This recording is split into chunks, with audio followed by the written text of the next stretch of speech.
The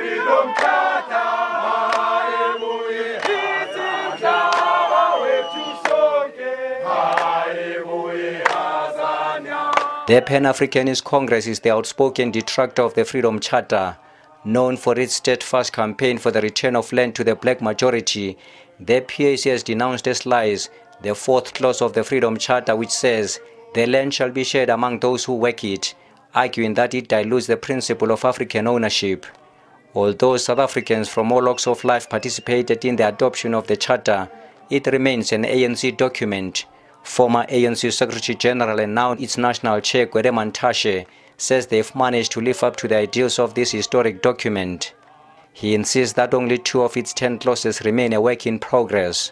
The clauses of the Freedom Charter are 10. 8 of those clauses in the preamble have been implemented almost fully. We have 2 clauses that are work in progress. One of them is the land question. The second one is the wealth. With the recent signing of the expropriation bill into law, current ANC Secretary General Fikile Mbalula says slowly but surely they will realize the full implementation of the ideals of the Charter. If you take land and wealth, we are implementing that within the framework of economic transformation.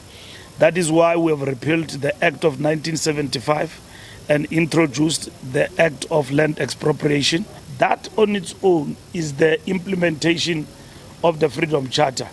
Bit by bit. As we come back to power in full swing, that program will be accelerated without negotiating with anyone. And the setback we have suffered affect the implementation and faster implementation of the Freedom Charter.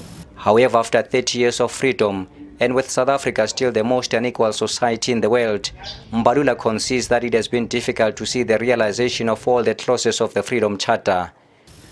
Of course, we are executing the full realization of the Freedom Charter within a democratic process, which at the present moment does not favor the ANC.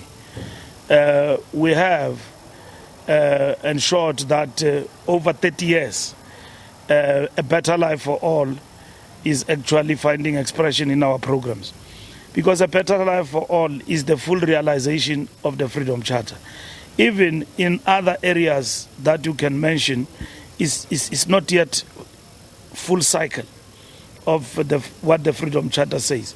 There is a broad consensus that most of the objectives of the Charter have been realized, at least according to political analyst Moeletsi Mbeki. A lot of what the Freedom Charter wanted to be achieved has been achieved. For example, the people shall govern. That is at the heart of the Freedom Charter, actually. With its 10 clauses, which cover human rights and dignity, equality before the law and access to land and wealth ownership, among others, the Freedom Charter was a precursor to South Africa's revered and respected constitution. Ntebu Mokobo for SABC in Soweto.